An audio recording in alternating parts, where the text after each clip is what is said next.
말씀, 동일한 말씀 같이 읽고 시작하도록 하겠습니다. 에베소서 2장 14절에서 18절 말씀입니다. 에베소서 2장 14절에서 18절 말씀 우리 함께 합독하도록 하겠습니다. 시작. 그는 우리의 하품이신지라 둘로 하나를 만드사 곧 수된 것 곧 중간에 막힌 감을 자기 육체로 보시고 법조문으로 된 계명의 율법을 폐하셨으니 이는 이 둘로 자기 안에서 새 사람을 지어 합평하게 하시고 또 십자가로 이 둘을 한 몸으로 하나님과 함께 하셨습니다. 원수된 것을 십자가로 소멸하시고 또 오셔서 먼 데 있는 너에게 평안을 전하시고 또 가까운 데 있는 자들에게 평안을 전하셨으니 이는 그로 말미암아 우리 둘이 한 성령 안에서 아버지께 나음을 얻게 하려 하십니다. 아멘. 네, 감사합니다. 이제 찬양을 드리는데 하나님께서도 우리 귀한 찬양팀을 보내주시니까 이 귀한 이 찬양팀을 보내주시는데 몇 명은 안 되기에 앉아서 예배드리면 참 그렇잖아요. 그런데 또 이렇게 예수한마음교회 또 우리 귀한 분들도 이렇게 보내주셔서 그리고 이렇게 찬양팀에 어울리는 어떤 그런 예배를 좀 앞에 드릴 수 있게 해주시는 어떤 그런 은혜를 생각하면 너무 감사하더라고요. 찬양팀에도 감사하고 또 우리 협력해서 같이 이 예배를 드리게 하신 또 우리 예수한마음교회도 너무 감사한 마음을 드립니다.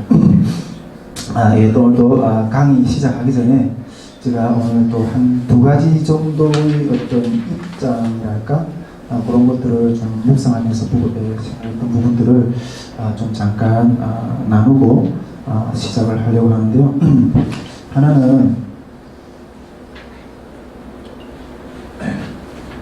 하나는 지금 이게 우한폐렴 여러분 이 우한폐렴이 지금 이렇게 참고를 하는데 여러분 살려고 이렇게 왔습니까? 죽으려고 이렇게 와서 예배드리고 있습니까? 네, 우한폐렴에 대한 어떤 그런 마음을 조금 나누고 싶고 또 하나는 좀 지금 계속 지방 강의를 하잖아요. 왜 이 지방 강의를 하는가에 대한 어떤 그런 부분들을 한번 좀 더 나누고 오늘 강의 좀 시작했으면 좋겠다는 생각이 있습니다. 먼저 이 우한폐렴에 대한 어떤 그런 입장을 좀 이렇게 이야기 좀 나누고 싶습니다.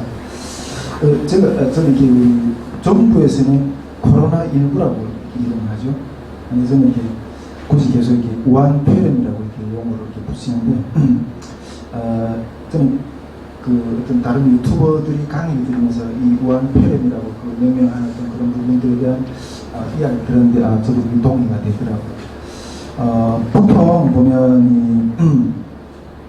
어디 아프리카에서 뭐 어떤 질병이 발생했다, 바이러스나 어떤 병이 발생했다, 미국에서 어떤 병이 발생했다 이러면 그 지역의 이름을 따서 그 이름을 기명 바이러스가 있다 하거든요. 그런데 중국 우한에서 발생했잖아요. 근데 왜 우한폐렴이라고 못하고 코로나 바이러스라고 이렇게 이야기하느냐 그런 말을 하는 유튜버 이야기 들었어요. 이거는 우리 지금 정부가 중국의 눈치 보느라고 중국의 어떤 그런 좀 그런 눈치 보느라고 이름조차도 그렇게 담대하게 쓰지 못하는 어떤 그런 부분이 아닌가 어떤 그런 유튜브 이야기 들으면서 나도 동의가 된다는 어떤 그런 마음이 들어서 저도 이렇게 우한폐렴이라고 계속 이렇게 이야기하거든요. 예. 그 우한폐렴에 대해서는 이렇게 호칭, 병명을 그냥 우한폐렴을 하는 게 좋겠다 그런 생각이 좀 들고요.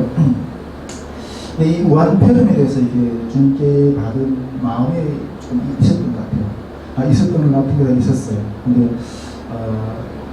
꿈으로 보여주시던 부분이 있는데 또 시기는 제가 이렇게 작년 우리가 여름 탈북민 통일 캠프를 끝나고 조금 얼마 안 지나서 이게 그런 꿈을 한 가지 꿨어요.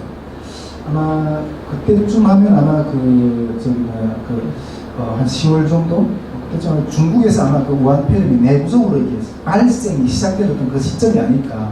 근데 중국에서는 그걸 이렇게 퍼지지 못하도록 그 여론이 퍼지지 못하도록 막았죠. 근데 내가 그 꿈을 꾸는 시점은 아마 그 시점이 아닌가 하는 그런 생각을 좀 하거든요. 근데 저 꿈의 내용을 좀 이야기하면 좀 그래요. 지금 제가 사는 이 주변에 엄청난 죽음의 어떤 그런 질병의 바이러스가 꽉 차 있는 거예요.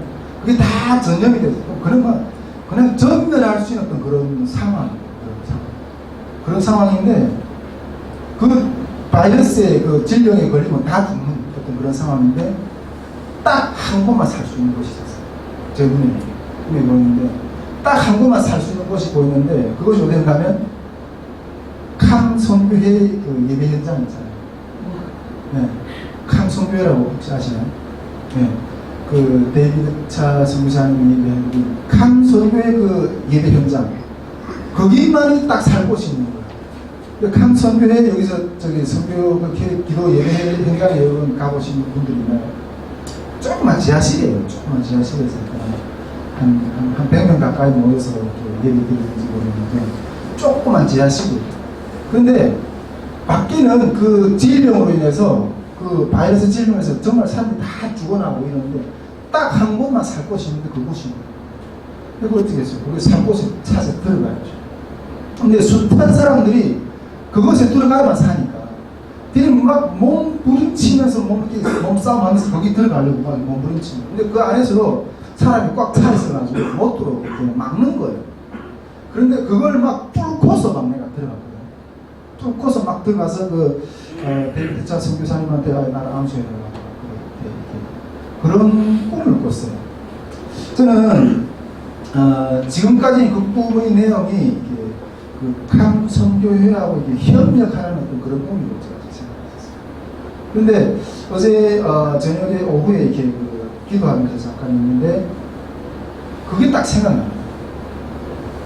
이 우한 폐렴에 대해서 하나님 주셨던 마음일 수도 있겠다는 생각이 딱 듭니다. 제가 이거 바이러스 현장이었다 그랬잖아요. 근데 딱 한 곳만 살 곳이라고 그랬잖아요. 지금 여러분 이렇게 이 우한 폐렴이 이렇게 엄청나게 창궐한 이런 상황 가운데서 우리가 살 수 있는 곳은 우리가 살 수 있는 곳. 지금 많은 교회들에서 또 많은 사회 현장에서 뭐 대구인가 대전인가 거기서 행정자치단체에서 교회들에서 예배를 금지하라고 그 방지하는 그런 것들을 이렇게 이야기했다고 해서 뭐 예배를 다 중지하고 우리 교단은 수용로 교회도 주일예배를 중지했다고 하더라고요. 다만 이런 바이러스 질병에 있는 어떤 그런 상황 가운데서 사는 조건을 예배를 금지하는 곳으로 예배를 금지하는 곳으로 그런 곳으로 간다는 거죠. 방지 대책. 그런데 여러분 진정으로 사는 길은 예배하는 자리로 나가는 게 사는 길. 예배하는 길에 나가는 게 사는 길. 생명의 예배가 들어지기를 힘쓸 때 우리가 진정으로 살아갈 수 있는 그런 자리라는 거예요. 그게 딱 들면서 이 예배는 영육 간의 살기 위한 치열한 전투구나. 이 우한 폐렴이 창궐하는 것 가운데 이 예배는 오히려 지금 밖에서 다 이 예배를 이렇게 중단하고 막 이러지만 이런 질병이 그 창궐하는 게 진정으로 영육 간의 사는 길은 예배하는 거예요. 주 앞에 예배로 싸우는 나가는 그게 진정으로 살 길이라는 거죠. 제가 어전에 그 생각 딱 들면서 소름이 진짜 소름. 이게 주님이 먼저 이렇게 말씀하신다는 거는 이게 너무 중요한 거구나. 만약 주님께서 그런 마음을 주지 않으시고 이러면 우리가 이런 캄캄함이 올 때 이거 견딜 수가 없겠구나 하는 생각을 이렇게 어제 잠깐 하게 됐어요. 여러분 우리 모세가 이스라엘 백성들이 광야에서 뱀에 물었을 때 뱀에 물린 그 독사들이 있으면 숨어야죠. 그런데 지팡이에다가 그 노뱀을 달아서 이렇게 쳐다보자 살았다 그랬잖아요. 이러한 질병이 창궐한 가운데 우리가 진정으로 살 수 있는 예를 드리는 길이에요. 그리고 내가 카톡에서 잠깐 나눴지만 여러분 교회의 본질이라는 것은 이런 것 중에 한 가지가 또 있잖아요. 교회의 본질이라는 건 치유의 능력이에요. 우리가 예배하며 나아가는 것은 그 질병 가운데서 우리가 주저앉는 게 아니라 그 질병을 치유하기 원하신 그 치유의 권능 있는 하나님 손 앞에 맡기며 나아가는 거예요. 이게. 예수님께서 우리가 채찍에 맞으심으로만 우리 모든 질병을 낫게 하신다 말씀하고 있잖아요.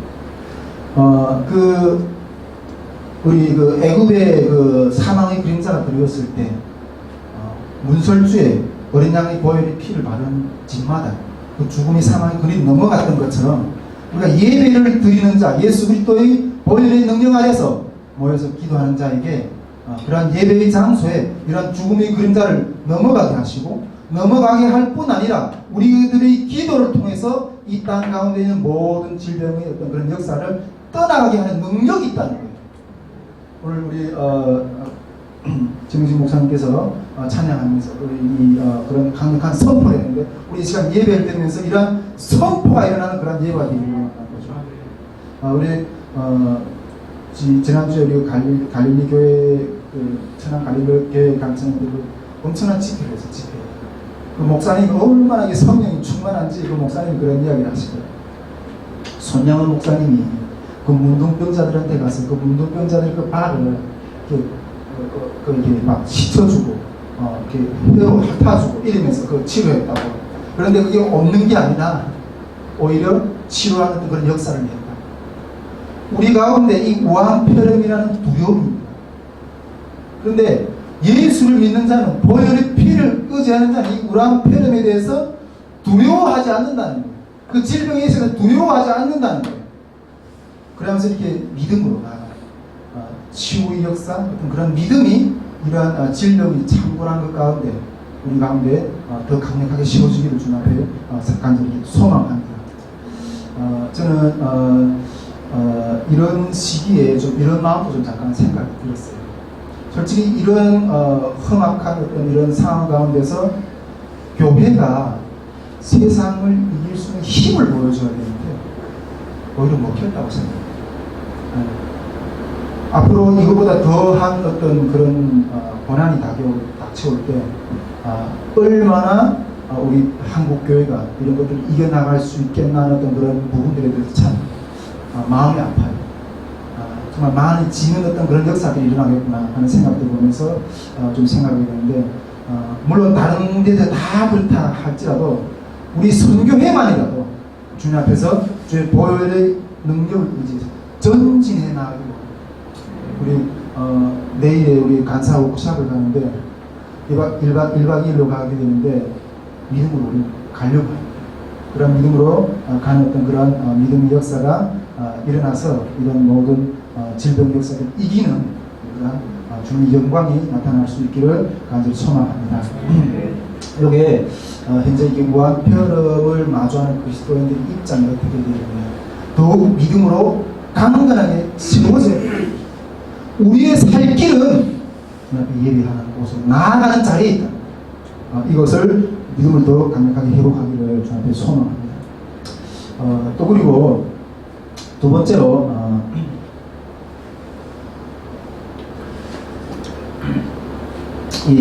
지금 이게 목사님들이 강의 좀 지루하신가요? 이 지루한 강의를 조금 하게 된 이유를 조금 좀 설명을 좀 하려고 합니다. 우리는 지금 이 독일 통일에 대한 어떤 그런 강좌를 쭉 보고 있잖아요. 이 다음은 이걸 끝난 다음 통일신학에 대해서 할 기획을 하고 있거든요. 이 많은 분들이 이 강의를 들으면서 지루해해요. 지루해하고 그리고 또 이게 우리 2017년도 4월부터 기도 모임이 시작이 됐는데 이 기도를 하면서 제가 맨날 이런 지루한 강의를 하니까 이게 떨어져 나가신 분들도 좀 몇 분이 돼요. 또 그리고 우리 지금 예수님 마음 교회 어떤 식구들도 와서 이런 강의를 그 집회 때는 뭐 목사님 좀 뜨거운 어떤 그런 말씀도 많이 하시더니 뭐 강의 기도에 들어가니까 좀 이렇게 너무 이렇게 딱딱하고 뭐 이런 이야기만 한다는 어떤 그런 생각도 좀 드실 거라는 생각이 드는데 그래서 뭐 예수님 마음 교회 식구들한테도 이 강의가 내가 왜 하게 되는가 앞으로 계속 나오실 거죠 목사님. 계속 나오면 계속 이 강의를 들어야 됩니다. 근데 이거 왜 이렇게 하게 되는가에 대한 설명을 좀 드릴 거고 그리고 우리 간사님들 중에도 이렇게 뭐 조금 바뀌신 분들도 있고 근데 제가 이 이야기는 한 몇 번 했어요. 근데 계속 바뀔 때마다 계속 말하는 게 이렇게 좀 힘들어요. 그래서 그냥 지금 영상 찍잖아요. 그 영상을 찍어서 이 강의가 좀 생소하다 분들에서 이걸 하게 되는 어떤 이유에 대해서 그냥 들었으면 좋겠다. 이 강의 소개하면 좋겠다는 생각이 있어서 이 강의, 이 주간 강의를 하게 되는 이유에 대해서 조금 이렇게 설명을 조금 하려고 합니다. 설명 두 가지로 하려고 하는데, 첫째는 이런 강의를 하는 과정이 통일을 준비하기 위한 어떤 그런 과정 가운데서 주님이 요구하는 것이라는 거예요. 저는 이제 나름대로 이거는 하나님 지금 나한테 요구해서 이거 하고 있다 이렇게 생각하고 있어요. 왜 어떻게 그 하나님의 요구가 저한테 어떻게 다가왔느냐, 이 부분에 대해서 이렇게 좀 이야기를 좀 드리고 싶은데, 하나님은 저를 통해서 어떤 한 가지 어떤 원한을 풀기 원하시는 것들이 한 가지 있다고 생각해요. 한 가지 원한을 풀기 원하시는데, 저는 오래전부터 어떤 한 가지 꿈에 이렇게 좀 많이 시달렸어요. 앞으로도 여러분 많이 이렇게 저같이 교제하고 같이 일하다 보면 제 어떤 연습인 스타일에도 조금 많이 이렇게 느끼시고 있을 것인데, 그게 솔직히 이 꿈으로 하나님이 인도하실 때가 많거든요. 근데 하나님 저에게 어떤 한 가지 풀기를 원하시는 어떤 그런 뜻이 있는데, 그것을 이렇게 꿈으로 계속 이렇게 주셨어요. 저는 어떤 오래전부터 이렇게 아까 말씀드린 한 가지 꿈에 계속 시달렸어요. 한 가지 꿈이 계속 시달리는데, 이 꿈이 주기적으로 주기적으로 좀 있을까 하면 또 와서 똑같은 꿈을 주기적으로 이렇게 꿨거든요. 그런데 어느 날 갑자기 왜 자꾸 이 꿈이 나를 괴롭힐까? 그래서 그 꿈을 주목했어요. 근데 그 꿈을 주목한 이후부터 그 꿈이 다시 오지 않았어요. 그 꿈이 다시. 근데 그 꿈을 이렇게 설명을 드리려면 이 꿈의 어떤 배경을 먼저 좀 말씀을 드려야 돼요. 꿈의 배경을 말씀드리면 어떻게 되는가면, 저는 북한에서 태어났잖아요. 북한에서 태어났는데 고향이 두 개예요. 고향은 첫 번째 고향은 제가 한 살 때 태어나서 8살 때까지 살았고, 두 번째 고향은 그 8살 때 내가 이사를 했어요. 이사를 해서 그 두 번째 지역에서 제가 이제 탈북할 때까지 그렇게 쭉 살았어요. 쭉 살았는데,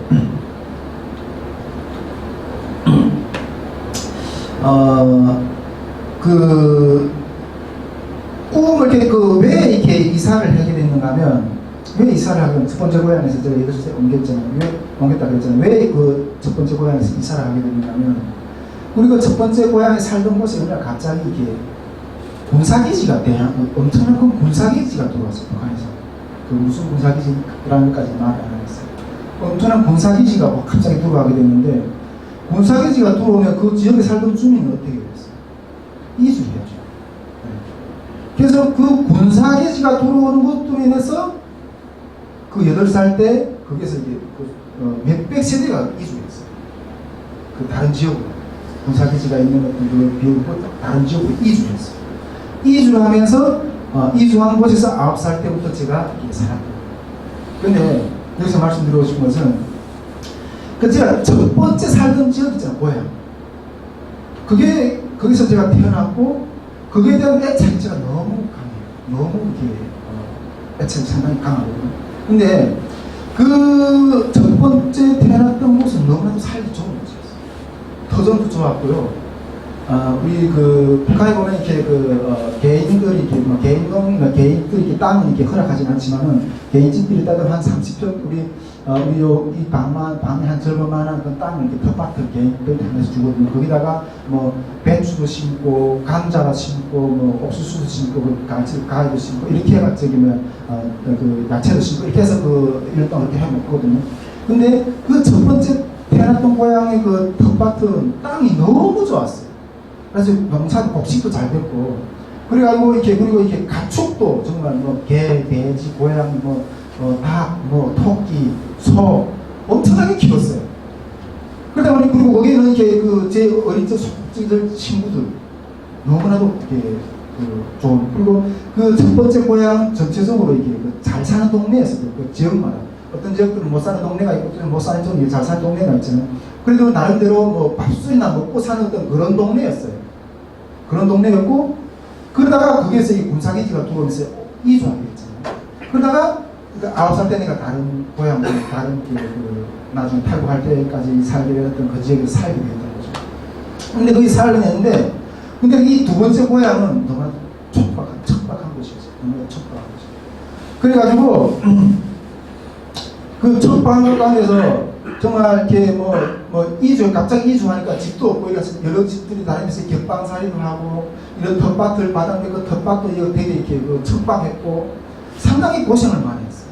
그리고 거기에서 이렇게 고난이 북한에 300만이나 굶어 죽었을 때 그 현실을 다 겪었거든요. 이 두 번째 고향의 내 이미지는 상당히 이게 너무나도 이렇게 힘든 이미지였어요. 나중에 북한에 있을 때도 늘 종종 그렇게 생각했거든요. 그때 수많은 사람들이 굶어 죽고, 막 그런 것도 보면서, 제가 북한에 있을 때도 그 두 번째 고향에 있으면서, 우리가 만일 이 첫 번째 고향에서 이렇게 이주하지 않았더라면, 첫 번째 고향에서 얼마나 그냥 굶어 죽고 힘든 어떤 그런 생활을 하지 않고 살 수 있지 않았을까. 어떤 그런 생각을 하게 됩니다. 그런 생각. 이게 이 꿈의 배경이에요. 이 꿈은 내가 꿈을 이야기한 것이 아니라 그 꿈을 이해하려면 내가 고향 시절에 살았던 동네의 그런 배경인데, 제가 어떤 꿈을 꿨는가 하면, 꿈만 꾸면 내가 이 원래 고향집이 있잖아요. 지금 나중에 척박한 고향집에 살다가 이렇게 팔겠는데, 꿈만 꾸면 내가 이 원래 고향집에 가서 그 고향집에 가서 고향집을 다시 찾으려고 합니다. 근데 이미 거기에는 어떤 때는 꿈이 썩으면 어떤 때는 이미 다른 소유주가 있고, 어떤 때는 비어있고. 근데 맨날 그 꿈을 반복하게 꾸게 되면 그 고향집에 가서 이 집을 내가 찾으려고 합니다. 이게 내가 이렇게 아마 한국에 와서부터 계속 그런 꿈을 꿨던 것 같아요. 그러다가 나중에는 어떤 꿈을 꿨는가 하면, 나중에는 이 집을 원래는 내 집이었는데 다른 사람이 이미 소유하고 있잖아요. 그래서 이게 내놓으라니까 말을 안 들으니까 이거 안 되겠다. 법적으로 해결해야 되겠다. 그래서 내가 법원에 가서 이거 원래 내 소유라고 증명을 하려고 어떤 그런 꿈을 꿨어요. 그렇게 꿈을 딱 꾸니까 이 꿈이 딱 멈췄어요. 이 꿈이 다시 나한테 오지 않았어요. 제가 이 독일 통일 광자 이야기를 하는 게 이런 배경이 있다는 거죠. 여러분, 저는 이렇게 이 꿈의 의미가 뭘까 곰곰이 생각해봤어요. 이 꿈의 의미가. 이거는 나의 의지가 아니라 강제로 터전을 빼앗겼기 때문에 그것을 회복하기를 원하는 그런 원한이 담긴 어떤 그런 꿈이거든요. 나의 의지가 아니라. 고향 땅에 내가 첫 번째 살던 고향에서 내가 내 의지로 이주했나요? 내 의지로 이주한 게 아니거든요. 북한 정부에서 강제로 이주를 당한 거예요. 그래가지고 내가 원래 살던 곳에 대한 어떤 그런 소유에 대한 회복을 꿈꾸는 어떤 그런 꿈이었다는 거죠. 그래서 그건 원한의 문제, 내 개인적으로도 원한의 문제, 이거에 대한 어떤 잠재적인 의식이 계속 마음을 발동한다는 거예요. 근데 여러분, 저는 이것이 통일시대에 우리가 해결해야 될 어떤 그런 과제라는 거예요. 과제라는 생각이 탁 들게 돼요. 여러분, 이런 통일시대의 이런 원한을 어떻게 우리는 해결해야 되느냐. 이 문제에 직면하게 될 거예요. 이 문제. 직면하게 됩니다. 구체적인 원한의 케이스들이 어떤 것들이 있을까요? 구체적인 원한의 케이스는? 우리가 45년도 해방이 돼서 북한의 그 공산정권이 들어가면서 수많은 사람들이 쫓겨 내려왔잖아요. 공산주의 땅을 뺏기고. 그런 뺏긴 것들에 대한 어떤 원한, 위기업 때 어떤 다른 모든 것들이 넘어왔던 그런 사람들이 얼마나 원한이 많겠어요. 지금도 집문서를 이렇게 보관해 놓고 통일이 되면 그거 가서 찾겠다고 하는 어떤 그런 사람들도 상당히 많은 걸로 알고 있고. 또 그리고 제가 그 집회 때 특강 시간에 이렇게 말씀드렸지만은 통일 북한 주민들 이등국민으로 취급받아요. 내가 왜 내 땅에 살면서 이등국민으로 취급받아야 돼? 이러한 문제들도 이게 생기게 됐고, 또 탈북민들은 요즘에 뭐 이렇게 뭐 변절짜니 뭐 이런 이야기도 듣는 어떤 상황도 있을 수 있고, 그리고 통일시대 또 북한 주민들이나 또 우리가 살면서 이렇게 정체성의 혼란, 탈북민들이 이 땅 가운데 와서 정체성의 혼란을 겪는 부분들에 대해서 제가 또 강의 중에 특강 중에서 이야기했잖아요. 이런 문제들. 네. 등등의 수많은 어떤 이런 본래의 것을 이런 부분들에 대한 수많은 통일시대의 어떤 그런 혼란들이 제기됐고, 혼란. 이 수많은 문제들을 어떻게, 내재하고 있는 문제들을 어떻게 해결할 것인가. 이걸 주목해야 된다는 거죠. 이 부분들에 대한 깊은 성찰과 깊은 어떤 해결의 키나 어떤 방향성을 가지고 있지 않고서는 그냥 맞닥뜨렸을 때 이게 황당한 어떤 그런 결과가 날 수밖에 없다는 거죠. 그래서 제가 이게 독일 통일 강좌를 이렇게 쭉 하고 있는데, 독일은 똑같은 우리가 이렇게 동서독으로, 동독은 공산권, 서독은 자유민주주의 어떤 그런 시장 속 경계권에서 살았잖아요. 이런 독일에서 회복이 된 통일된 나라잖아요. 이런 나라가 이 겪으면 통일되던 과정에서 과연 어떤 문제들을 내재했고 어떤 문제들을 부딪혔고, 이런 것들을 먼저 거울 삼아 비춰봐야 돼요. 그래야지 그것들에 대한 어떤 철저한 어떤 준비, 이런 것들에 대한 그 원한을 풀어줄 수 있는 어떤 그러한 구체적인 준비를 할 수 있다는 거죠. 그래서 이 독일 통일 강좌는 우리 선교회가 또 그리고 우리 통일 이후에 우리가 어떤 방향으로 나가야 되는가 것들에 대한 어떤 기준을 잡아준다. 기준을. 네. 이것이 지루한 강의를 하는 첫 번째 이유예요. 이 첫 번째 이유고, 이것이 또한 저는 주님이 저에게 주셨고 마음을 주셨고, 그래서 시작하는 것이라는 출발점을, 그래서 시작하는 것이라는 생각을 가지고 꿋꿋이 하고 있습니다. 네, 꿋꿋이 하고 있습니다. 네. 두 번째는 이 독일 통일 강좌를 이렇게 제가 하는 두 번째 요인은 콘텐츠 개발이라고. 콘텐츠 개발. 네. 우리 선교회가 장기적으로 가려면요, 콘텐츠를 개발해요. 콘텐츠를 개발. 우리가 지금 제가 유튜브 방송에다가, 유튜브에다가, 통신수 TV에다가 우리 달심원들 선교회 사역 소개 내용을 쭉 강의해서 올렸잖아요. 들어보신 분, 들어보신 분. 목사 아직 못 들어보세요. 통신수 TV에다가 다이신문물들 선교회 사역 소개라고 이렇게 해놓은 그 강의가 있습니다. 예, 그걸 한번 꼭 들어보십시오. 그거 한번 꼭 들어봐야 우리 다이신문물들 선교가 앞으로 어떤 그림을 가지고 가려고 하는가 어떤 그런 목적이 보입니다. 근데 그 다이신문물들 선교회, 우리 다이신문물들 선교회의 사역 중에 가장 여러 가지 사역들을 하나 있지만은, 사역 중에 한 가지가 사회통합교육학교를 만드는 거예요. 네. 사회통합교육학교를 만드는 건데,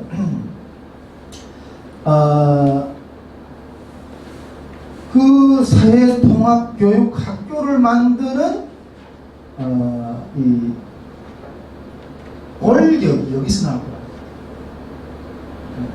권력이 여기서 나올 거라. 그런 콘텐츠를 개발하는 권력이 여기서 나올 거라. 물론 뭐 이미 다른 교회들도 그렇고 북한 선교 단체도 그렇고 북한 선교 그 학교라든가 어떤 그런 것들을 많이 진행을 해요. 네, 많이 진행을 하고 있지만은, 그러나 저는 우리식의 콘텐츠를 개발하고 싶어요. 네, 우리식의 콘텐츠를 개발하고 싶어요. 제가 우리식의 콘텐츠란 그것의 어떤 철학이 어떤 것인가 하는 것들에 대해서 제가 우리 6월 집회 때 특강에서 나눴어요. 제가 신대원에 들어가서 룸메이트들하고, 나이 드신 룸메이트 장로님, 해군 중령 전도사님 같이 생활하면서 이 대한민국 사회가 나한테 이 마음문이 열렸던 어떤 그런 부분들에 대해서 제가 나눴어요. 네. 우리식의 콘텐츠라는 것은 우리가 대부분의 어떤 사회통합 학교라든가 교육의 어떤 철학은 로마에 왔으면 로마 법을 따라야지. 입히려고 하는 어떤 그런 입히려는 식의 어떤 그런 교육 사상이나 어떤 그런 식의 방법의 교육이라는 거예요. 그런데 우리 식의 콘텐츠라는 것은 서로 이해를 하고 내가 북한을 이해하고 북한이 나를 이해하고 서로의 그런 이해의 관점에서의 철학의 어떤 그런 콘텐츠를 개발해야 됩니다. 그래야지 그게 북한에 먹힌다는 거예요. 북한 주민들이 먹힌다는 거예요. 근데 이게 우리 식의 어떤 그런 콘텐츠라고 말할 수 있는데 이 콘텐츠 다른 말로 말하면 교육 커리예요. 교육 커리를 만드는 거예요. 교육 커리예요. 우리가 이 교육의 중요성에 대해서 누구나 다 잘 알 거예요. 교육의 중요성에 대해서. 우리가 보통 이런 말도 있잖아요. 10년을 기획하려면 나무를 심어야 돼요. 근데 100년을 기획하려면 교육을 해야 돼요. 교육을 해야 된다. 그렇기 때문에 우리가 이 교육에 대한 이 컨텐츠를 개발하는 것은 우리가 장기적으로 어떤 그런 맞닿게 될 어떤 통일시대 북한 주민이나 이런 부분에서 교육을 하기 위한 어떤 우리식의 어떤 콘텐츠 이게 통일 한국을 이렇게 통합해내는 어떤 그런 기초가 되는 어떤 그런 콘텐츠를 만들어내야 된다는 거죠. 그러면 우리가 교육을 하려면 무엇을 해결해야 되냐는 거죠. 교육을 하려면 무엇을 해결해야 되냐. 이 한반도의 통일을 안고 올 문제를 깊이 고민해야 되는데 우리가 이런 부분들을 이렇게 때문에 이런 교육을 하게 되고 이 교육의 어떤 권력이 여기서 나오더라. 교육의 권력이 여기서 나오더라. 앞으로 이제 독일 통일 흐름을 파악은 이런 사회통합 학교의 어떤 권력이 될 거고 제가 이렇게 리더인 제가 이 권력을 이렇게 이해를 해야 되잖아요. 리더인 제가 이제 권력을 이해를 해야 되고 이게 뭐 지휘자가 응감이 없이 어떻게 그 학교를 운영하겠어요. 수많은 어떤 강사진들이라든가 이런 분들을 이렇게 채용을 해서 이런 것들을 만들어야 될 건데 어떤 그런 절대적인 어떤 그런 이해라든가 응감이 없이 그런 운영할 수 있는 능력이 없는 거예요. 그래서 우리가 기본적으로 이런 권력 가운데서 우리가 교육 코리를 어떻게 만들어야 되고 이런 것들에 대한 그런 그림이 전체적으로 그려질 거라는 거죠.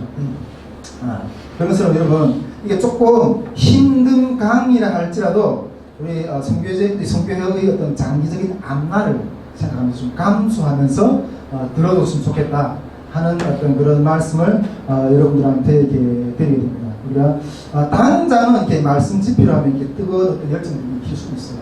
제가 이렇게 여기서 그냥 이게 이런 강의가 아니라 말씀 집필을 이렇게 나가면 뜨거운 열정이나 이런 것들을 일으킬 수 있지만은 그러나 이런 감성을 담아내는 터전이 또 준비되는 것도 너무 중요한 거죠.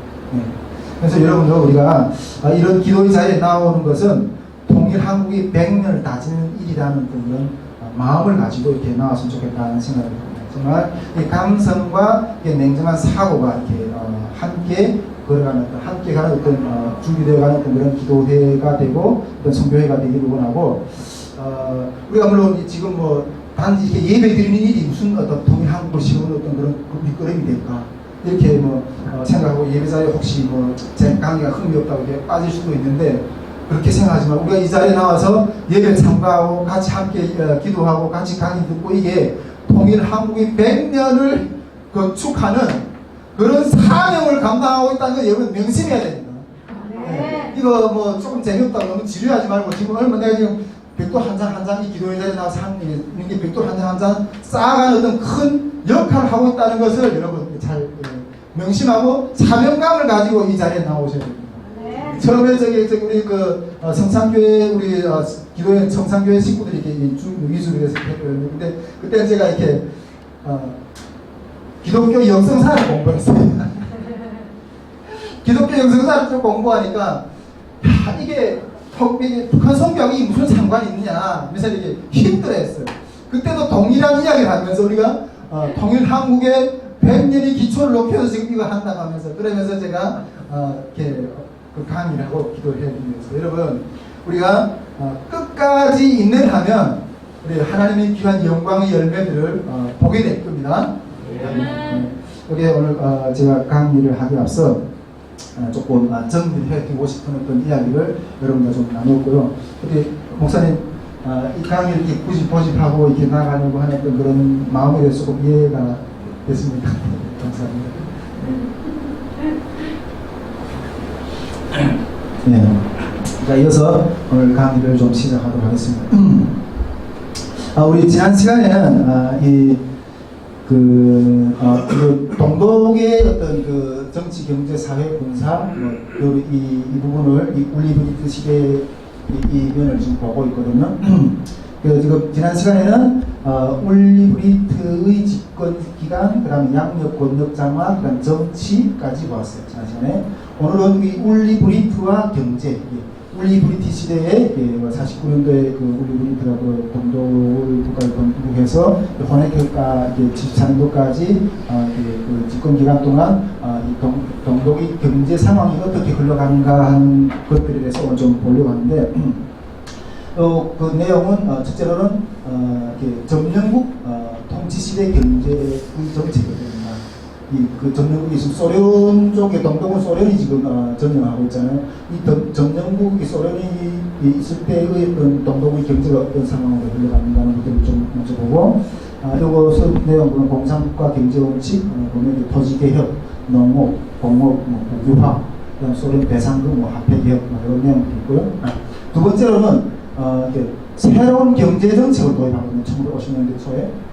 그때 공급이 50년대 초에 뜨면서 새로운 경제정책을 도입하는데, 그 농업의 집산화, 공업의 인민소유, 그다음 공업정책에서 중공업, 그다음 중앙통제경제, 그다음 이 부분에 대한 문제점, 그다음에 또 부분은 동독 경제 호조, 동독이 그런 경제 가운데 있다고 좀 경제가 좀 살아나는 어떤 그런 기간이 있는데, 그런 경제 호전에 대해서 좀 이야기를 두고, 그 다음에 네 번째로서는 1960년대 초에 신경제 정책을 도입해요. 동독이 신경제 정책을 도입하는데, 이 신경제 정책에서는 과학기술 혁명이 있고, 그다음 복권화, 이 신경제 정책이 어떻게 또 실패하는가 하는 부분도 좀 보여주고, 마지막으로는 이 숨은 동독 경제의 힘, 동독 경제의 어떤 힘이 하나 있었거든요. 그 숨은 동독 경제의 힘이 어떤 것이었는가 하는 것들에 대해서 조금 이렇게 살펴보도록 하겠습니다.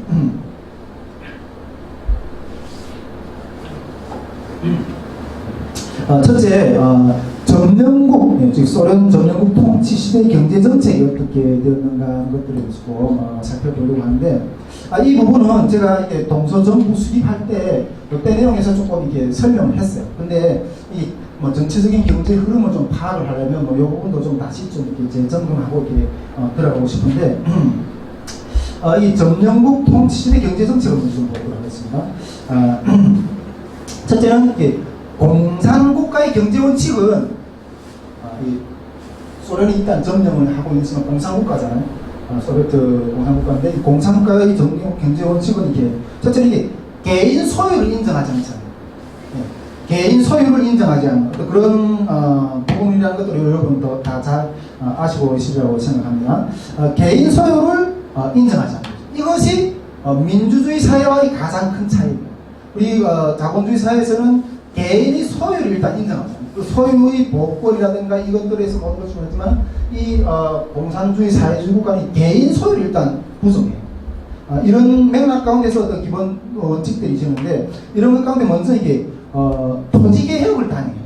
이 동독에서 이 토지개혁을 이 점령국 통치 시대에 토지개혁을 단행하는데, 특히 이게 농업 부분에서 이게 토지개혁이 큰 어떤 부분을 담당하는데, 이때 당시까지만 해도 45년 이때까지만 해도 대부분이 이게 농업에 종사하는 인구들이 많았잖아요. 이 농업에 종사하는 인구들이 많다 보니까 이 농업에 종사하는 인구들이 어떤 그런 표심이라든가 지지를 얻으려면 토지개혁을 못해요. 토지개혁. 그 토지개혁을 이렇게 하는데, 이 토지개혁의 어떤 원칙은 일단은 분배 원칙은 이렇게 나치 당원들이 어떤 소유하고 있던 모든 재산과 토지를 무상으로 몰수해가지고 무상으로 분배하는 토지개혁에 대해서 무상몰수 무상분배. 북한도 처음에는 그 해방 이후에 그 무상몰수 무상분배를 했잖아요. 제가 이게 뭐 그때 당시 제가 사람 못 봐서 그런 분위기는 잘 모르겠는데 저도 이렇게 좀 뺏겨버렸던 느낌이 있어요. 그런 경험이 있어요, 북한에서. 그 고난의 행군식에 한 사람이 굶어죽고 이럴 때 그 뭐 필동농장 밭에 가서는 일할 힘이 없고 나가서 기운할 힘도 없고 그래가지고 저희 아버지하고 그때 둘이서 같이 살았거든요. 저희 아버지하고 그 강변이 옆에 있잖아요. 그 한 300평 되고 정말 굶으면서 한 300, 이 방만 할까요? 한 이 방에 한 2개 정도 땅. 그것도 사업으로, 꽃갱이로 이렇게 파서 땅을 일궜거든요.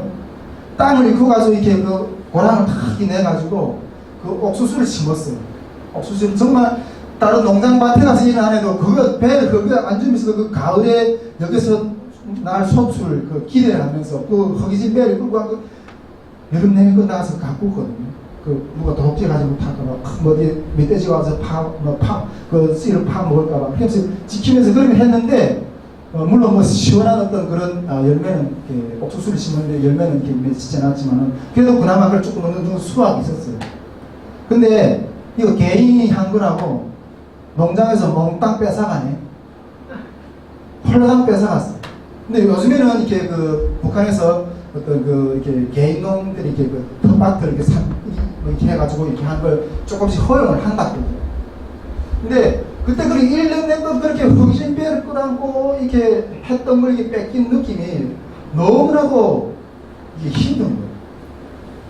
그래서 여기서는 이게 그런 것이 안 되겠다 그런 생각을 했는데 어쨌든 이 북한도 그렇고 이 동독도 그렇고 무상몰수예요.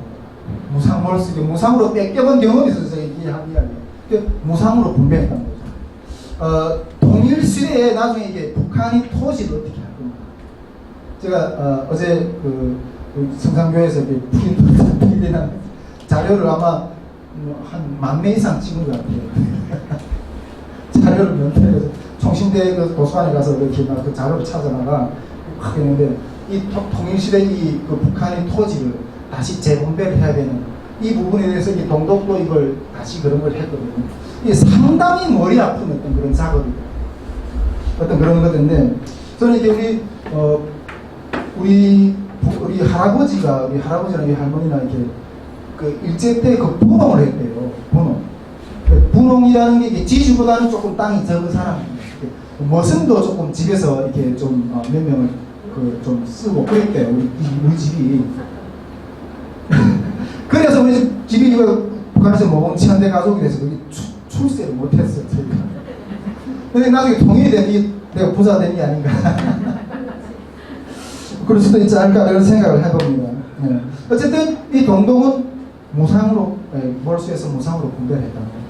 한국도 이렇게 무상 몰수했고 유상 분배를 했다고 저는 그렇게 그 현대사 이야기 감이 들으면서 그런 이야기를 그러는데, 그러니까 일본인들이 그 일제 때 점령하고 했던 그런 재산들을 무상으로 몰수해서 유상으로 이렇게 그 분배를 했다는 어떤 그런 이야기를 좀 들었습니다. 어쨌든 이 점령국 통치 시대에 이 농업 분야에서는 이게 특히 이렇게 토지개혁이 이렇게 주목이 되는데, 토지개혁은 무상몰수, 무상분배 뭐 이런 식으로 진행했다고 이렇게 이야기하고 있고요. 그리고 또 이렇게 공업 분야에서는 국유화를, 아까 이 공산체제 아래서 개인 소유를 인정 안 한다고 했잖아요. 이 공업 분야에서 국유화를 이렇게 상당히 빨리 진행을 했다고요. 국유화 대상은 이렇게 대기업이라든가 광산이라든가 은행 이런 것들이 국유화를 하기 위해서 그런 것들을 많이 했고요. 그리고 이런 부분들뿐 아니라 이 점령국 시대에는 이 지금 독일이 그 패전국이잖아요. 이렇게 전쟁 배상금을 물어야 되잖아요. 그러니까 이게 동독은 지금 소련이 이제 들어와 있어. 그러니까 소련에다가 이제 전쟁 배상금을 물어야 되는 어떤 그러한 상당히 큰 어려움. 그러니까 그 자료들 보면 이 소련군이 이 들어와가지고 동독이 정말 철로까지 다 뜯어갔대요. 엄청나게 어떤 그런 전쟁 배상금에 대한 어떤 그런 무거운 짐도 있었다는 거예요. 그 다음에 또 한 가지 어떤 부분이 있었는가 하면, 이때 그 소독 쪽에서는 화폐 개혁을 하죠. 화폐 개혁을 하면서 이렇게 그런 것들이 위기가, 1차 베를린 위기라든가 어떤 뭐 공수를 통해서 막 이렇게 베를린에 이렇게 비행기로 이렇게, 비행기로 날아가서 이렇게 뭐 석탄, 물 이렇게 그런 것들 날라주고 막 이런 부분들이 어떤 이야기가 있었는데, 그런 이야기를 했습니다. 일단은 그 화폐 개혁을 이렇게 시작을 하니까 이 동독에서도 맞받아서 화폐 개혁을 했어요. 맞받아서 이 화폐 개혁을 하는 어떤 그런 부분들이 있었다는 거죠. 이렇게 점령국 통치 시대에는 어떤 경제 그림이 대체로 이런 식으로 흘러갔다는 말씀을 드리고요. 그리고 일단 보면 이렇게 1949년도부터 동독도 49년도에 건국을 하고 서독도 49년도에 건국을 하는데 이 1949년도부터 이게 동서독이 각각 공식적으로 이렇게 건국이 되잖아요. 그러면서 이렇게 그 차이는 점점 이렇게 두드러지게 경제적인 차이가 두드러지게 이렇게 나타나는 어떤 그런 내용을 말씀드리게 됩니다. 자, 그리고 두 번째로 새로운 경제 정책을 도입하거든요. 1950년대 초에. 49년대, 50년대 초에 이게 새로운 경제 정책을 이렇게 도입하는데 이 새로운 경제 정책의 골가는 뭔가 하면 이때 이렇게 토지개혁을 하면서 이렇게 무상몰수, 무상분배를 나눠줬잖아요. 근데 이 새로운 경제 정책의 골격은 뭔가 하면 이 토지개혁을 해서 이렇게 나눠줬던 거 다시 뺏는 거예요. 경제 정책의 어떤 기본 골격의 흐름, 나눠줬던 걸 도로 뺏는 것을 이렇게 시작하는데 이러다 보니까 민중들이 불만할 거예요. 불만이 일어나는 거죠. 불만이 일어나면서 이 새로운 경제 정책은 이게 노동자들이 노동 규율을 강화하는 한편 특정 집단에는 어떤 특권을 부여하는 어떤 그런 것들로 흘러갔기 때문에 민중들이 불만이 이렇게 많이 일어나거든요. 그리고 민중들이 어떤 불만이 일어나는가에 대해서 뭐 다음 시간에 이렇게 사회 분야에서 조금 이렇게 좀 정리를 좀 더 구체적으로 이야기 드리고요. 자, 일단 이 새로운 경제 정책에서 일단 농업 정책의 분야를 보면은 1951년도에 토지 개혁을 또 다시 해요. 토지 개혁을 다시 하는데 토지 개혁의 내용은 귀족들의 대농장을 모두 몰수해요. 귀족들이 대농장을 모두 몰수해요. 그리고 뭐 이렇게 귀족들이 1952년도에 귀족들이 대농장을 몰수했다는 것은 아까 토지개혁 때 이렇게 무상몰수, 무상분배했다잖아요. 근데 이 무상몰수는 그러니까 나치 당원들이 어떤 그런 영역에 한해서만 어떤 몰수했던 것 같아요. 그런데 이 52년도에 이렇게 그 토지개혁을 다시 시작할 때는 이 원래 기존에 있던 귀족, 그 사람들이 토지까지 다시 몰수한다는 거죠. 네, 몰수했다는 거죠. 그러다 보니까 이것을 계기로 해서 농업의 집산화를 시작해요. 농업의 집산화. 농업의 집산화가 이렇게 시작되는데 이를 계기로 농업의 집산화가 시작되면서 동독은 1960년대 말까지 토지, 가축, 농기계, 장비가 공동의 소유로 귀속되는 어떤 협동농장으로 협동농의 어떤 그런 시스템으로 전환해요. 협동농, 집산화, 협동농의 어떤 그런 것들로 전환해요. 여기서 한 가지 질문 해보고 싶은데 이 협동농을 하면 장단점이 어떤 것이 있을까 하는 생각이죠. 협동농을 하면 협동농을 하면 좋을까요, 나쁠까요? 네? 나빠요? 우리 저기 박 목사님이 그 공동체를 좀 이제 한다고 하는데 물론 뭐 그거하고는 차원이 완전 다른 어떤 그런 공동체의 어떤 입장이 나겠지만은 같이 모여 사는 어떤 이런 분위기 그리고 좀 이렇게 어떤 면에서 이상적으로 생각되지 않나요? 우리 신학교 다닐 때 뭐 어느 수업 시간에 어떤 학생이 북한 것만 좋겠나 이런 이야기를 하시더라고요. 다 이렇게 협동적으로 살고 같이 이렇게 하는 그런 것. 그래서 참 내가 그때 바로 일어나서 당신 저까지 살아보라고 그런 기억이 나는데 일단 여러분 이 협동농을 하면 좋은 건 한 가지 있어요. 일단 경쟁은 안 해요. 네. 우리 이거 저기 살면 얼마나 피 터지게 경쟁해요. 막 수업 시간에 뭐 공부를 막 이렇게 막 열심히 해가지고 누구한테 이겨야 되고. 근데 우리가 북한에서 공부할 때도 아니 그냥 뭐 누가 이기고 싶은 마음도 별로 없고 그냥 조금 취미 있으면 좀 하고. 네. 공동으로 해서 어떤 책임감이 없어요. 그러니까 뭐 적당하게 같이 해서 열심히 안 해도 좋아. 이건 좋은 것 같아요. 열심히 안 하는 거. 그냥 내가 조금 이게 농장에 가서 조금 하루 종일 내가 이렇게 좀 비친당하는 정도면 돼요. 이렇게. 어쨌든 협동농이라는 게 또 이런 부분들이 협동농을 시작했다는 거죠. 새로운 경제 정책을 도입하면서 그리고 또 이 공업 정책에서는 이 새로운 경제 정책에서 공업 정책에서 정책의 기본 원칙은 생산수단의 사적 소유에서 인민의 소유, 즉 국가의 소유 혹은 국가가 참여하는 또 공동 소유로 바꾼 일을 했다는 거죠. 네. 이런 것들 상당히 빠르게 진행했다고. 이제 60년대 세계경제정책을 통해서 상당히 빠른 일을 했는데, 이 세계경제정책에 있어서 이 세계경제정책에서 공업정책의 첫 번째 특징은 뭔가 하면 중공업을 육성시키는 중공업. 이 중공업을 육성시키는 것은 이렇게 소련이 스탈린 소련이 정책을 이렇게 그대로 모방해서 이렇게 하는 어떤 그런 정책이었는데, 소련도 이렇게 이 중공업을 육성하는 어떤 그런 것들을 중국에게 그 주안점을 두고 이게 소련 경제를 이렇게 세웠거든요. 중공업이라는 게 이런 뭐예요? 중공업, 우리가 경공업 뭐 이런 것들을 하잖아요. 근데 중공업이라는 건 제가 사전을 타다 보니까 이제 부피와 무게가 좀 큰 물건 이런 것들을 중공업이라고 이렇게 이야기를 하더라고요. 대표적으로 이게 뭐 철강산업, 철강산업 같은 거. 우리가 철이라는 것은 이게 사회 분야에 안 들어가는 게 없잖아요. 뭐 집을 한 채 짓재도 뭐 아파트 하나 짓어도 안에 철분이 들어가야 되고, 뭐 공장을 세워도 철분이 들어가야 되고, 뭐 탱크를 만드는데도 철분이 들어가야 되고. 그러니까 이 중공업이라는 것은 그 나라의 경제를 세워놓던 그런 기초라고 말할 수 있어요. 그러니까 이 중공업을 육성하는 어떤 그런 정책을 새로운 경제 정책을 할 때 이게 도입을 했다. 북한도 이 중공업 육성의 어떤 그런 것들을 상당히 이렇게 천리마 시대 뭐 운동 뭐 이럴 때 이게 다 중공업 이런 어떤 그런 육성을 했던 그런 운동이 많이 되시거든요. 북한을 말하면 이렇게 뭐 김책제철소라든가 뭐 청진제강소라든가 이런 뭐 철강을 제조하는 어떤 그런 기계들 상당히 이렇게 공장들을 많이 만든, 이것도 북한도 이게 소련이 어떤 그런 중공업 정책을 이렇게 모방해서 진행한 어떤 그런 부분들이라는 거죠. 두 번째로 이 새로운 경제 정책에서 이 중공업 분야에서 특징적인 것이 무엇인가면 중앙 통제적 생산 경제, 중앙 통제적 생산 경제, 즉 계획 경제인 거죠. 중앙 통제적 경제. 이것은 여기에 중앙 통제 계획이 공포가 실시되고 이렇게 이런 것들을 이렇게 요구하고 이렇게 실천을 이런 것들을 이렇게 선포했는데, 근데 이 중앙 통제 경제가 잘 돌아갈까요? 경제가? 이 중앙 통제 경제는 상당히 많은 또 문제점들을 안고 있습니다. 문제점들. 중앙에서 어떤 일을 계획하다 보니까 여러 가지 문제점들이 봉착했고 혼란에 빠지기가 있을 수 있다. 특히 이게 이게 중앙에서 내놓은 경제의 목표가 이게 비현실적인 경우가 상당히 많았고, 또 여러 문제점들 중에서 이게 상품의 질이라든가 판매 가능성에 어떤 관계없이 물량만을 더 집착하는, 물량만을 대량적으로 만들어내는 어떤 그런 일들도 상당히 많았는데, 이것이 계획 경제의 어떤 문제점이었다.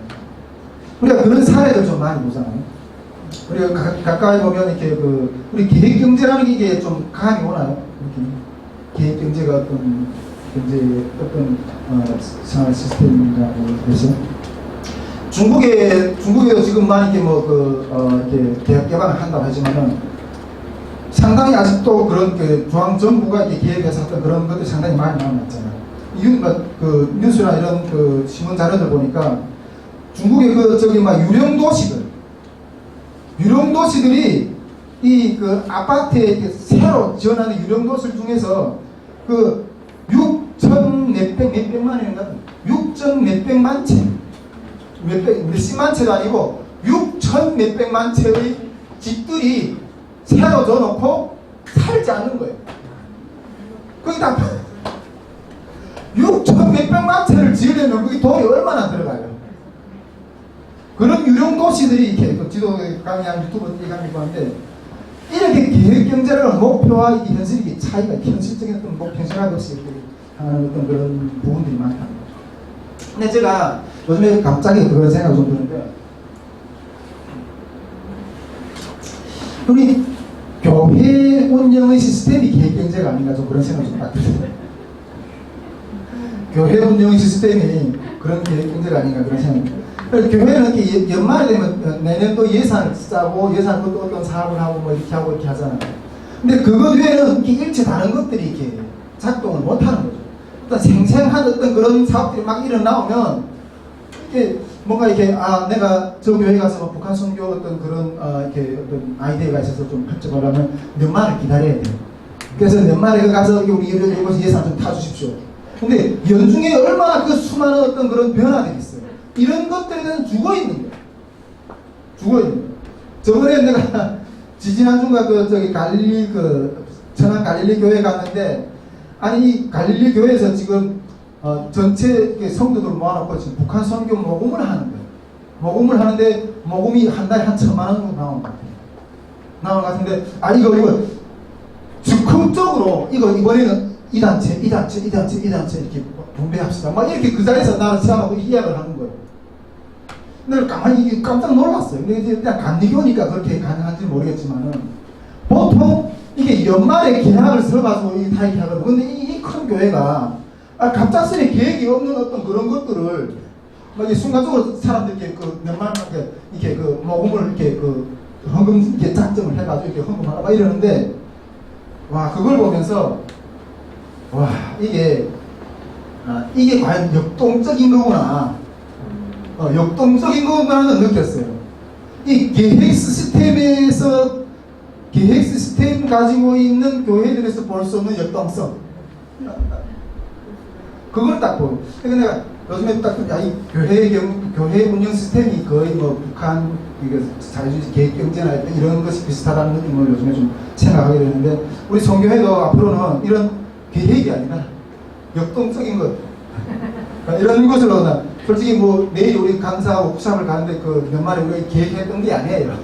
필요에 따라서 그 순간순간 주님이 인도하시는 대로 이런 것들을 한번 어떻게 생각하는 생각을 좀 해보겠습니다. 이게 이 새로운 경제 체제도 1950년대 중공업과 이렇게 중앙통제 경제의 어떤 그런 내용이었다는 거죠.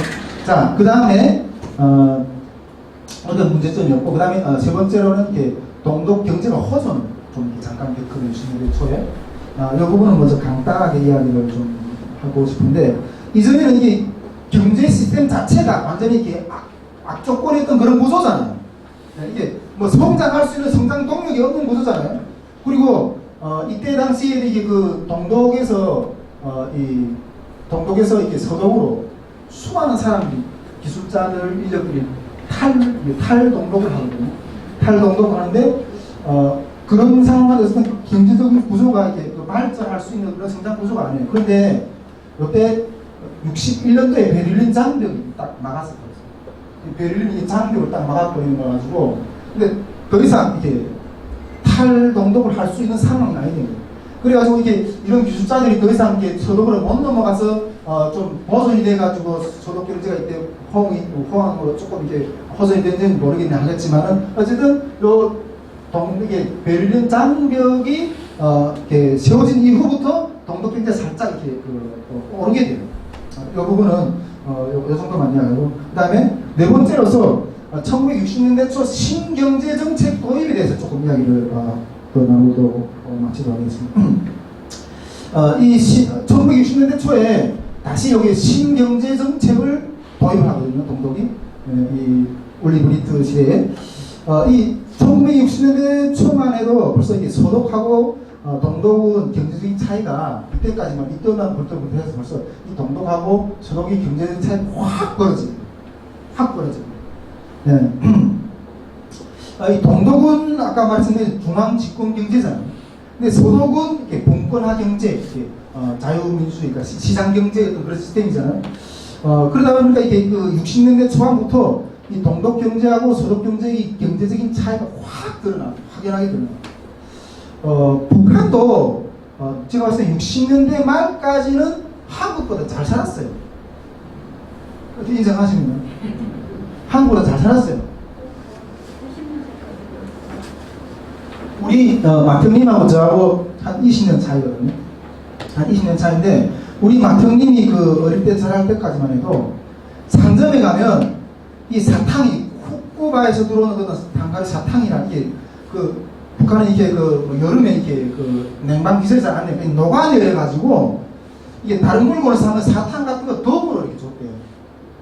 그렇게 흔하게. 그리고 제가 어릴 때까지만 해도 이 집집마다 이렇게 명태 있잖아요. 명태. 한 톤씩 걸어서 명태를 말려서 다시 수매하고. 진짜 괜찮게 잘 살았거든요. 제가 기억하기로는 한 1980년대 초부터 우리 집도 죽을 먹기 시작했어요. 그런 것처럼 이게 60년대 초까지만 해도, 60년대까지만 해도 공산권 국가들이 괜찮았다는 그 사람이 그 자기 잘.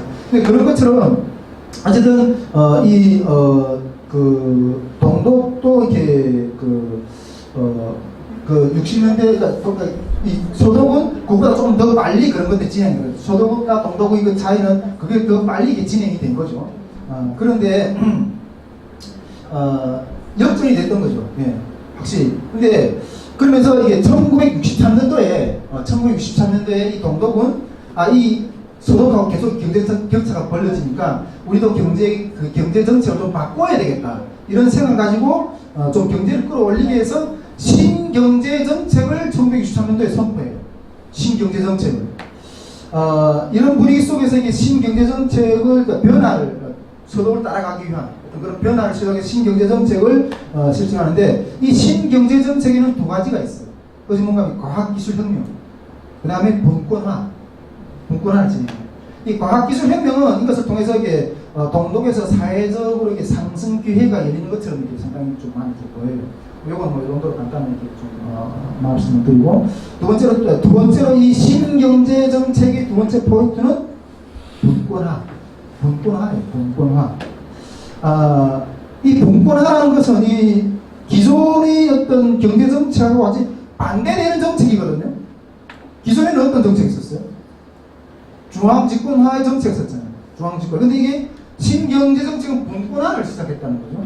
그러니까 경제적 결정 과정에 있어서 얼마간의 분권화를 진행해요. 분권화. 그리고 또 이게 노동자들에게는 기술과 숙련에 따른 인센티브도 좀 주고, 인센티브도 좀 주고, 그렇게 진행했다는 거예요. 그런데 이 신경제 정책이 잘 됐을까요? 이런 분권화 정책이 동독에서. 이 신경제 정책이 잘 됐을까요? 근데 이 신경제 정책이 문제점을 발생합니다. 이 이런 신경제 정책은 공산사회나 사회주의 사회에서 분명히 이렇게 문제점을 드러낼 수밖에 없는 그런 문제점을 봉착하는데 그것이 동독사회에 지금 딱 직면하게 됩니다. 신경제 정책을 딱 들다 보니까 어떤 문제점들을 발생하게 되냐면 물론 이 신경제 정책도 이렇게 소련이 이렇게 신경제 정책을 실행하려고 모방하려 소련을 것을 이렇게 모방해가지고 들어온 건데 이 문제점은 뭔가 하면 이렇게 일단 분권화잖아요. 중앙집권화에서 아니면 분권화잖아요. 근데 분권화가 진행되면 이 중위층에서 있던 정책 결정권이 강화되는 거죠. 중간다리 중에서 중간층에서 정책 결정권이 강화되는 어떤 그런 것. 아니 컨트롤 타워가 이렇게 중앙집권이 돼야 되는데 이 컨트롤 타워가 이게 중앙 부분에 이게 내려오는 어떤 그런 분권이 이루어지는 거죠. 그러다 보니까 이게 자본주의 요소들이 또 이렇게 발생하게 돼요.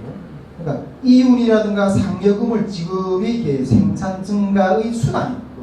그러니까 이윤이 남겨지고 이런 것들이 전에는 뭐 혁명 정신으로 막 이렇게 합시다 이렇게 해서 생산 수단을 증산시켰는데 이제는 이런 것이 아니라 이윤 남기고 이런 것들 인센티브를 주고 이런 것들이 나한테 내가 더 열심히 일하면 뭐 인센티브가 있네 나 좀 더 주네 이런 이윤들이 어떤 생산 수단이 어떤 긍정적인 요소로 작용하는 수단으로 생산 수단을 증가하는 어떤 그런 수단으로 작용하기 때문에 그러니까 작용하게 된 거죠. 그러니까 이것이 이윤이 문제가 되니까 생산품의 질과 판매 가능성에 대해서 중앙영향 관심거리가 되거든요.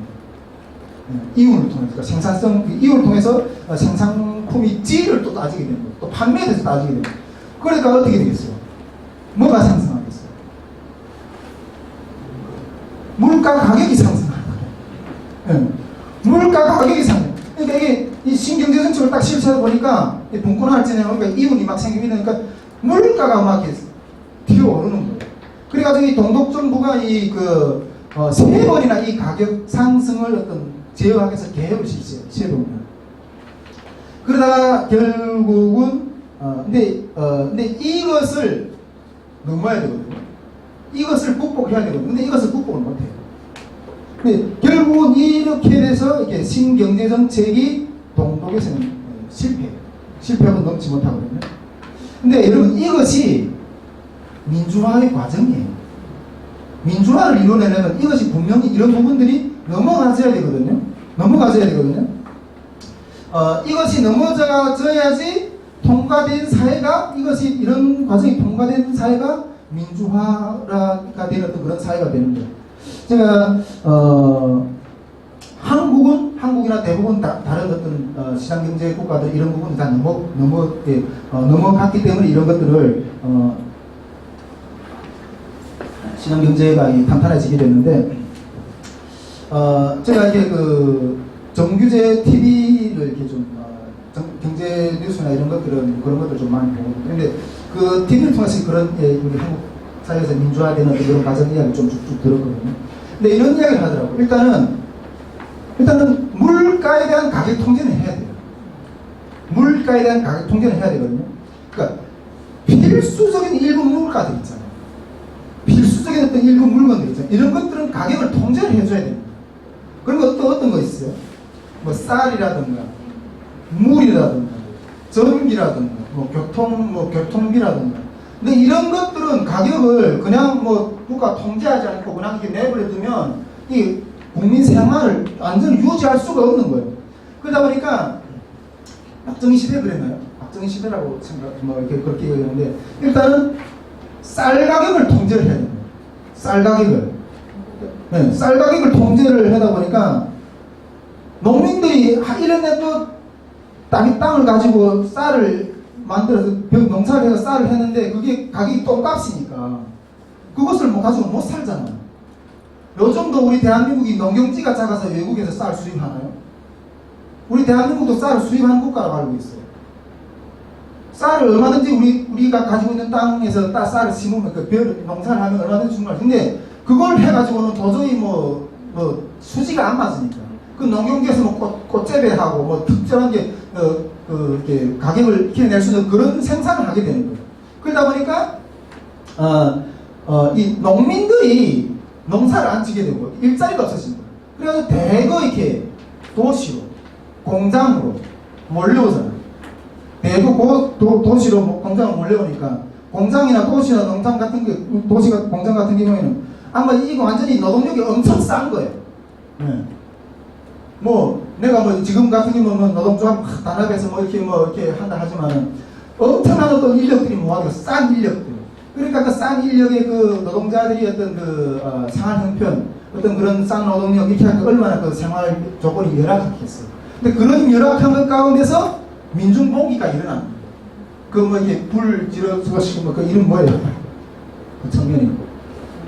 네, 정태일 같은 어떤 그런 그러다 보니까 이제 민중봉기 그래서 이게 대한민국 민주화 이게 민주화를 그것을 같이 하는 어떤 그런 원리고 과정이에요. 근데 이게 관과 민이 이런 것들이 서로 이렇게 싸우면서 이렇게 하다가 결국 어떤 인간의 존엄이 이렇게 지켜지고 어떤 여러 가지 어떤 그런 개인적인 어떤 그런 그 권리들이 보호되는 이런 그 관의 어떤 힘이 좀 약해지고 민의 어떤 그런 부분들이 좀 강해지는. 근데 이것이 민주화의 과정이 이런 민주화의 과정을 반드시 걸쳐야 됩니다.